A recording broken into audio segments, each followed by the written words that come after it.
Resumen del libro, Atrévete a no gustar, de Ichiro Ukishimi y Fumitake Kouge. Este libro presenta un diálogo entre un filósofo y un joven sobre cómo alcanzar la felicidad y la libertad personal desde la perspectiva de la psicología adleriana. A través de 5 noches, se exploran ideas como negar el trauma, rechazar el deseo de reconocimiento, separar las tareas propias de las de otros, y centrarse en el presente. El libro desafía creencias convencionales, sugiriendo que somos responsables de nuestras elecciones y emociones, y promueve la autoaceptación, las relaciones basadas en la contribución y una vida enfocada en el aquí y el ahora. En la primera noche de Atrévete a no gustar, el filósofo desafía la visión común sobre el trauma, una idea ampliamente aceptada de que los eventos del pasado definen nuestras emociones y comportamientos. El joven comienza a comprender que el trauma no es algo que, necesariamente, nos determina. En lugar de ser una causa directa de nuestros problemas, el trauma se convierte en una interpretación personal de experiencias pasadas, y es esta interpretación, más que el evento mismo, la que moldea nuestra vida emocional. El filósofo explica que el sufrimiento no es algo que nos ocurra, sino que es una construcción de la mente. Sufrimos no porque los eventos sean necesariamente dolorosos, sino porque elegimos reaccionar a ellos de manera emocionalmente dolorosa. Esta idea introduce la noción de que nuestras emociones no son respuestas automáticas a lo que sucede en el mundo, sino respuestas que decidimos tener frente a lo que nos ocurre. El joven empieza a entender que el concepto tradicional de trauma es, en muchos casos, una excusa para no tomar responsabilidad por cómo nos sentimos o actuamos. El filósofo le muestra que el trauma no es algo inevitable ni irreversible. Más bien, se trata de un relato que nos contamos a nosotros mismos sobre el pasado, un relato que podemos reescribir si cambiamos nuestra perspectiva y nuestras decisiones. Uno de los puntos clave en esta noche es la idea de que las personas tienen la capacidad de cambiar su actitud frente a la vida, independientemente de los eventos que hayan experimentado. Al igual que un escritor tiene el poder de reescribir su historia, las personas pueden elegir cómo reaccionar frente a lo que les sucede. Esto no significa negar el dolor o las dificultades, sino comprender que no tenemos que quedarnos atrapados en un ciclo de sufrimiento basado en nuestra interpretación del pasado. El filósofo le explica al joven que el concepto de trauma es algo que se utiliza a menudo para evitar la responsabilidad personal. Al aceptar que nuestras emociones son el resultado de nuestras propias elecciones, nos empoderamos para cambiar nuestra vida. El joven comienza a ver que lo que consideraba como trauma es solo una parte de su historia, y no una sentencia que determine su futuro. Se introduce la idea de que la felicidad no depende de lo que nos ha pasado, sino de cómo decidimos vivir nuestras vidas. El sufrimiento, aunque real, se convierte en algo que elegimos y permitimos que el pasado gobierne nuestro presente. Al entender que nuestras reacciones emocionales son elegidas, se abre la puerta a la posibilidad de transformar nuestras vidas, liberándonos de la carga del pasado. El filósofo también señala que al ser responsables de nuestras emociones, podemos dejar de culpar a los demás o a las circunstancias por nuestro malestar. Este enfoque cambia la forma en que percibimos nuestras relaciones, porque ya no estamos buscando que otros validen nuestra experiencia ni justificando nuestras reacciones emocionales como una respuesta inevitable a lo que nos hicieron. A medida que la conversación avanza, el joven empieza a entender que su percepción del trauma puede ser reconfigurada. Ya no se trata de un hecho inmutable y doloroso, sino de una interpretación que podemos cambiar. El desafío es entender que no somos víctimas del pasado, sino autores de nuestra propia historia, con la capacidad de decidir cómo nos afectan los eventos que vivimos. El filósofo también le plantea al joven que las personas no son prisioneras de su historia, sino que tienen la capacidad de construir una vida libre de las cadenas del sufrimiento.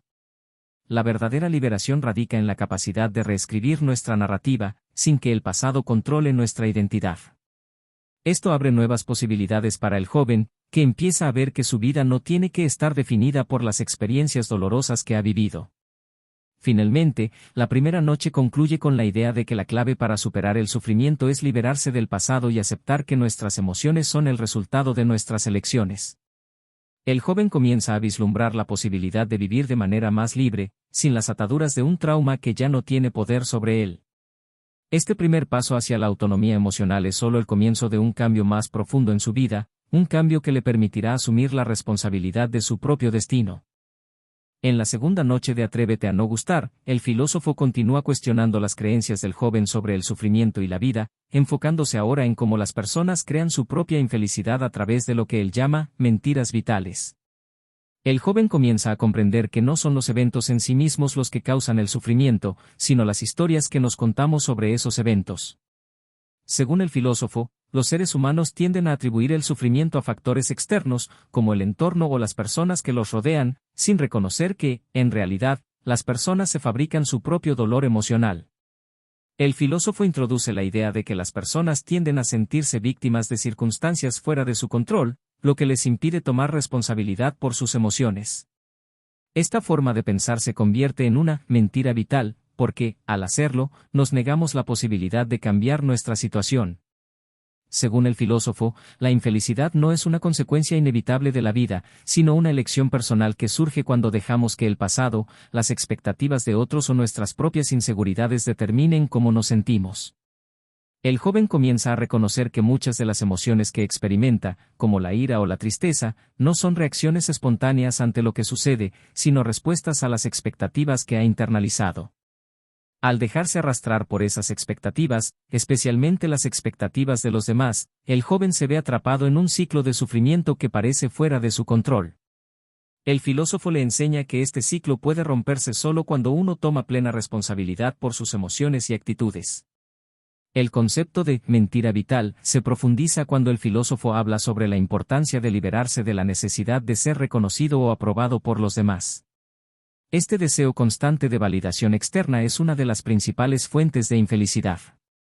Según el filósofo, las personas que viven buscando la aprobación de los demás están condenadas a un ciclo perpetuo de insatisfacción, porque nunca podrán satisfacer todas las expectativas ajenas, y cada vez que lo intenten, perderán más de su propio sentido de identidad. El joven empieza a ver que, al aferrarse a la idea de que necesita la validación externa para sentirse valioso, está sacrificando su verdadera libertad. El filósofo le muestra que la verdadera libertad proviene de la capacidad de actuar según nuestras propias creencias y valores, sin depender de lo que los demás piensen o digan. Esta idea de independencia emocional se convierte en una revelación para el joven, que empieza a cuestionar la idea de que la felicidad se encuentra en cumplir con las expectativas sociales. El filósofo también habla sobre la importancia de la responsabilidad personal en las relaciones. Explica que, en lugar de culpar a los demás por nuestras emociones o expectativas incumplidas, debemos asumir la responsabilidad de nuestras propias reacciones. Este enfoque implica reconocer que el conflicto no surge porque los demás nos hagan daño, sino porque nosotros interpretamos sus acciones de manera que nos afectan emocionalmente. De esta forma, el sufrimiento que experimentamos en las relaciones interpersonales es, en última instancia, el resultado de nuestras propias elecciones sobre cómo interpretar esas interacciones. El joven empieza a comprender que el sufrimiento no es algo que nos suceda, sino algo que elegimos vivir. Este descubrimiento es liberador, porque al reconocer que sus emociones son el resultado de sus propias elecciones, se da cuenta de que tiene el poder de cambiar su vida. Al dejar de ser una víctima de las circunstancias, el joven comienza a ver que tiene la capacidad de tomar control de sus emociones y, por ende, de su destino. El filósofo continúa explicando que, aunque los eventos externos pueden ser inevitables, nuestras reacciones ante esos eventos son siempre elecciones personales. Si dejamos de ver el sufrimiento como algo impuesto por el mundo y comenzamos a verlo como algo que elegimos experimentar, podemos empezar a cambiar la forma en que reaccionamos ante las dificultades. Esto no significa negar el dolor o la tristeza, sino más bien reconocer que son respuestas que podemos transformar al tomar responsabilidad por ellas. Al final de la segunda noche, el joven comienza a adoptar una nueva perspectiva sobre la vida. Deja atrás la idea de que el sufrimiento es un destino ineludible y acepta que, al tomar responsabilidad por sus propias emociones, puede crear una vida más libre y satisfactoria. El filósofo le deja claro que la clave para superar el sufrimiento no está en cambiar el mundo o a los demás, sino en cambiar la forma en que elegimos vivir y reaccionar ante lo que nos sucede. El concepto central de la noche es que el sufrimiento es una elección, una interpretación que hacemos de los eventos que vivimos. Al abandonar las mentiras vitales, que nos mantienen atrapados en un ciclo de infelicidad, podemos empezar a liberarnos de las expectativas externas y las interpretaciones erróneas de nuestras experiencias. El joven empieza a comprender que tiene el poder de cambiar su vida, y con ello, su capacidad de ser feliz, independientemente de lo que haya sucedido en el pasado. En la tercera noche de Atrévete a no gustar, el filósofo introduce el concepto de que la búsqueda constante de reconocimiento y aprobación externa es una de las principales causas de infelicidad en la vida de las personas. El joven se da cuenta de que a lo largo de su vida ha estado buscando la validación de los demás para sentirse valioso, lo que lo ha mantenido atrapado en una lucha constante por cumplir las expectativas ajenas. El filósofo le explica que este deseo de reconocimiento es una trampa, ya que no se puede obtener nunca una satisfacción duradera al depender de lo que los demás piensan. El filósofo explica que la necesidad de ser reconocido y aprobado por otros surge de la creencia errónea de que nuestra valía como personas depende de la opinión ajena. Este deseo de reconocimiento, aunque natural, crea una dependencia emocional que nos impide vivir de manera auténtica. Al enfocarnos en lo que los demás piensan de nosotros, nos desconectamos de nuestro verdadero ser y de lo que realmente queremos hacer con nuestras vidas. El joven empieza a comprender que la verdadera libertad radica en dejar de buscar la validación externa y aprender a vivir de acuerdo con nuestros propios valores y deseos. El filósofo también le plantea que, para vivir una vida plena, es necesario dejar de estar atado a la necesidad de ser apreciado por los demás. Este concepto se profundiza cuando el filósofo le dice que los demás no tienen la obligación de darnos su aprobación. La vida no debe depender de los juicios de los demás, y por eso, el joven debe empezar a liberarse de la ansiedad que genera el querer agradar a todos. Al vivir bajo esta constante presión, uno se ve obligado a modificar su comportamiento para ajustarse a lo que otros esperan, perdiendo así su autenticidad. El joven empieza a cuestionar sus propias relaciones y se da cuenta de que muchas de sus interacciones están basadas en la expectativa de obtener algún tipo de reconocimiento o validación de los demás. El filósofo le muestra que este tipo de relaciones no son auténticas, ya que están fundamentadas en el interés de ser aprobado. De hecho, cuanto más uno depende de la validación externa, más difícil es formar relaciones genuinas, porque las personas comienzan a percibirnos como individuos que buscan su propio beneficio, en lugar de como seres humanos con una identidad propia. El filósofo explica que la verdadera esencia de una relación no debe ser la satisfacción de las expectativas del otro, sino la capacidad de ser uno mismo sin depender de lo que el otro piense o espere. Al liberarse de la necesidad de reconocimiento, las relaciones se vuelven más auténticas y satisfactorias. El joven comienza a entender que la clave de la felicidad y de las relaciones plenas radica en la capacidad de ser uno mismo, sin temer el juicio o la desaprobación ajena. De esta manera, se abre la puerta a una vida más libre y a relaciones más profundas y sinceras. El concepto de separación de tareas es introducido por el filósofo como una herramienta para liberarse de la necesidad de reconocimiento. El filósofo le explica que cada persona tiene sus propias tareas, y lo que los demás piensen o hagan está fuera de nuestro control. Al centrarse únicamente en nuestras propias tareas y no en las de los demás, podemos dejar de preocuparnos por lo que los otros esperan de nosotros. Este enfoque reduce la ansiedad y nos permite actuar con mayor autenticidad, ya que nuestra paz emocional no depende de la aprobación externa. A medida que la conversación avanza, el joven empieza a ver cómo sus propias inseguridades y deseos de reconocimiento lo han mantenido atrapado en un ciclo de insatisfacción. Se da cuenta de que, al no poder controlar lo que los demás piensan de él, se ha estado sacrificando a sí mismo en el proceso. El filósofo lo anima a tomar el control de su vida, centrándose en lo que realmente importa y no en lo que los demás esperan o piensan. Al liberar su mente de la constante necesidad de ser reconocido, el joven empieza a ver que la paz interior se encuentra en la autocomprensión y en vivir según sus propios principios. El joven también empieza a comprender que la autenticidad es una de las claves para vivir con plenitud. El filósofo le dice que, al dejar de intentar encajar en los moldes que otros nos imponen, podemos empezar a vivir de una manera más genuina. Este enfoque no solo permite que uno se sienta más libre, sino que también atrae a las personas adecuadas, aquellas que aceptan y valoran al individuo tal como es. Al liberarse del deseo de reconocimiento, el joven comienza a experimentar una mayor confianza en sí mismo y en sus decisiones. El filósofo concluye la tercera noche señalando que la verdadera libertad es vivir sin la carga de la necesidad de aprobación externa. Al final, la vida no se trata de agradar a todos ni de ser reconocido por los demás, sino de ser fiel a uno mismo y vivir de acuerdo con los propios principios. Este cambio de perspectiva es un paso fundamental para que el joven comience a construir una vida más plena y significativa.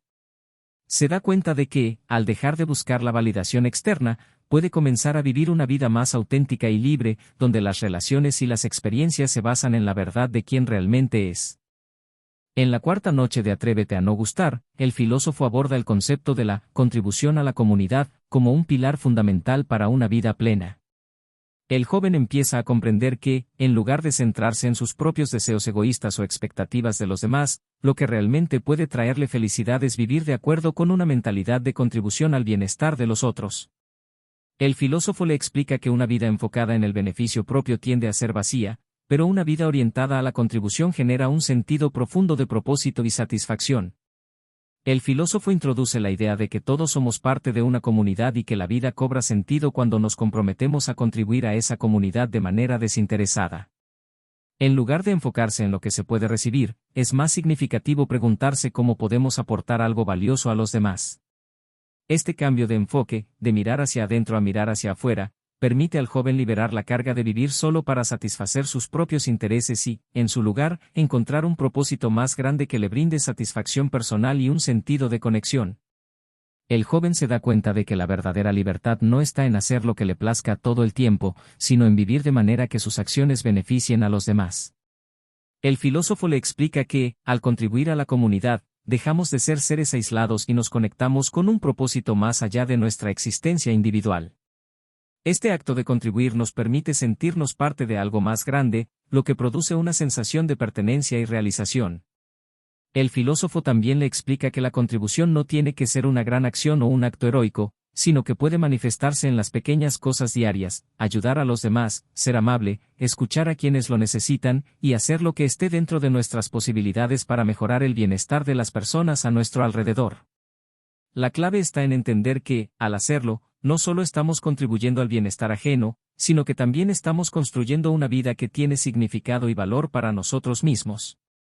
Una de las revelaciones más importantes en esta noche es que el sufrimiento y el dolor a menudo surgen de una visión egocéntrica de la vida. El joven comienza a ver que, cuando estamos demasiado enfocados en nuestras propias preocupaciones, nuestras expectativas y nuestros deseos, nos volvemos más susceptibles al sufrimiento. La clave para superarlo, según el filósofo, es girar nuestra atención hacia los demás y enfocarnos en cómo podemos aportar algo positivo al mundo. Al vivir para los demás, nuestras propias preocupaciones y dolores tienden a desvanecerse. El filósofo también destaca que la contribución no debe hacerse con la intención de recibir algo a cambio. El deseo de reconocimiento o de ser apreciado por ayudar a otros vuelve a ser una forma de egoísmo. La verdadera contribución es desinteresada, realizada por el simple placer de hacer el bien. Al liberarse de la necesidad de recompensas externas, el joven comienza a entender que la verdadera satisfacción proviene de actuar de acuerdo con nuestros propios valores y deseos, sin esperar nada a cambio. El joven empieza a entender que la vida no tiene que ser un esfuerzo constante por conseguir cosas materiales o estatus, sino que puede ser una oportunidad para hacer una diferencia en la vida de los demás. Al asumir una actitud de contribución, el joven empieza a sentirse más conectado con los demás, más útil y, por ende, más satisfecho consigo mismo. Esto también le permite dejar de lado la competencia constante y la comparación con los demás, porque su enfoque ahora está en dar, no en recibir. El filósofo le explica que la contribución a la comunidad implica también aceptar nuestras limitaciones. No todos tenemos las mismas habilidades, recursos o tiempo, y eso está bien. La contribución no se mide por la magnitud de la acción, sino por la intención de hacer algo positivo. Al reconocer que nuestras contribuciones, por pequeñas que sean, son valiosas, el joven empieza a liberarse de la presión de hacer más de lo que puede. Esta aceptación de sus limitaciones lo ayuda a encontrar paz, ya que deja de compararse con los demás y se enfoca en lo que realmente puede hacer. A medida que la conversación avanza, el joven también comienza a ver que la contribución no está reservada solo para acciones grandes o dramáticas, sino que las pequeñas acciones cotidianas pueden tener un impacto significativo. Ayudar a un amigo, ofrecer apoyo emocional a alguien que lo necesita, o simplemente hacer bien el trabajo que uno tiene, son formas válidas de contribuir. Al hacer esto, el joven comienza a experimentar una vida más rica en relaciones y satisfacciones, alejándose del vacío que produce la vida enfocada en el ego. Al final de la cuarta noche, el joven se da cuenta de que su vida tiene más significado cuando se enfoca en contribuir al bienestar de los demás, en lugar de buscar constantemente la aprobación o el beneficio personal. Al cambiar su perspectiva y comenzar a vivir con la mentalidad de contribuir, el joven empieza a encontrar un propósito más profundo y duradero en su vida. La verdadera felicidad, concluye el filósofo, no viene de lo que recibimos, sino de lo que damos a los demás, y al hacerlo, descubrimos una conexión genuina con la comunidad y con nosotros mismos. En la quinta noche de Atrévete a no gustar, el filósofo se adentra en la noción de la vida en el aquí y el ahora, un concepto que desafía la idea comúnmente aceptada de que debemos buscar un propósito más grande o un objetivo trascendental para darle sentido a nuestra vida. El joven comienza a comprender que la vida no tiene que ser una búsqueda constante de logros o metas externas, sino una experiencia que se debe vivir plenamente en el momento presente. El filósofo le explica que el verdadero sentido de la vida no se encuentra en la búsqueda de un futuro ideal, sino en la capacidad de vivir conscientemente en el ahora. El filósofo le aclara que muchas personas se sienten insatisfechas con su vida porque constantemente están preocupadas por el futuro o atormentadas por el pasado. Esta forma de vivir, siempre mirando hacia adelante o hacia atrás, impide disfrutar plenamente del presente. El joven empieza a darse cuenta de que al vivir de esta manera, se pierde la oportunidad de experimentar la vida tal como es, en su totalidad, sin la constante necesidad de buscar un propósito lejano o una recompensa futura. Se introduce la idea de que la felicidad no es algo que se debe encontrar en un futuro distante, sino que es una experiencia que se construye en el presente. El filósofo le dice que la búsqueda constante de metas y el deseo de alcanzar una imagen idealizada de uno mismo o de la vida solo generan frustración, porque siempre hay algo más que alcanzar, algo más que lograr. Esta visión de la vida pone un peso innecesario sobre nuestros hombros, ya que nunca estamos satisfechos con lo que tenemos, siempre esperando que algo en el futuro nos haga felices. El joven, al escuchar esto, se da cuenta de que su vida ha estado marcada por una constante anticipación del futuro. Siempre estaba buscando algo fuera de él que lo hiciera sentirse completo o feliz, ya sea una meta laboral, un logro personal o el reconocimiento de los demás. El filósofo le muestra que esta constante búsqueda de un propósito lejano no solo es una carga, sino que también nos impide experimentar la plenitud de lo que ya tenemos y de lo que ya somos. Al vivir con la idea de que solo seremos felices cuando logremos ciertos objetivos, nos olvidamos de disfrutar lo que está sucediendo ahora. A lo largo de la noche, el filósofo hace hincapié en la importancia de tomar conciencia del presente y vivir plenamente en él. Le explica al joven que el futuro es incierto y que, aunque es necesario tener metas, éstas no deben robar nuestra atención del momento presente. La vida no está esperando a ser vivida en algún punto futuro, sino que la vida se encuentra aquí y ahora. El joven comienza a entender que la verdadera paz y satisfacción se encuentran cuando somos capaces de vivir el presente sin miedo al futuro ni pesar por el pasado. Además, el filósofo le plantea que una de las razones por las que las personas no viven en el presente es por el miedo. El miedo al fracaso, al rechazo o a no cumplir con las expectativas de los demás nos impide disfrutar de lo que estamos viviendo. Este miedo, alimentado por pensamientos sobre lo que podría suceder en el futuro, nos paraliza y nos hace perder de vista lo que realmente está ocurriendo en el aquí y el ahora. El joven empieza a reconocer que, al vivir con este miedo constante, no está aprovechando las oportunidades que el presente le ofrece. Se profundiza en la idea de que cada momento de la vida tiene un valor intrínseco, independientemente de lo que logremos o de los objetivos que cumplamos. El filósofo le dice que las personas tienden a ver cada momento solo como un medio para llegar a otro más importante, lo que les impide disfrutar de las pequeñas cosas que hacen que la vida sea significativa. Al dejar de ver la vida como una carrera hacia metas futuras y empezar a disfrutar de los momentos cotidianos, el joven comienza a sentir que su vida tiene un valor profundo y único, sin necesidad de justificación externa. El filósofo le explica que la vida no debe ser vista como un viaje hacia algún destino final, sino como un proceso continuo en el que cada momento tiene su propio valor. El joven comienza a comprender que las decisiones que tomamos, las interacciones que tenemos y las experiencias que vivimos en el presente son lo que realmente constituye nuestra vida. No hay un propósito final que debamos alcanzar, sino que la vida misma, con todos sus altibajos y desafíos, es el propósito en sí mismo. Al final de la quinta noche, el joven empieza a adoptar una nueva perspectiva sobre la vida. Se da cuenta de que la felicidad no se encuentra en lo que aún no ha logrado, ni en lo que sucederá en el futuro, sino en cómo vive el presente. El filósofo lo deja claro, la vida se debe vivir en el aquí y el ahora, sin aferrarse a expectativas irreales o a la búsqueda constante de un propósito fuera de nosotros. Al aprender a vivir plenamente en el momento presente, el joven empieza a experimentar una mayor sensación de paz y satisfacción, sabiendo que, al fin y al cabo, cada momento vivido es suficiente por sí mismo.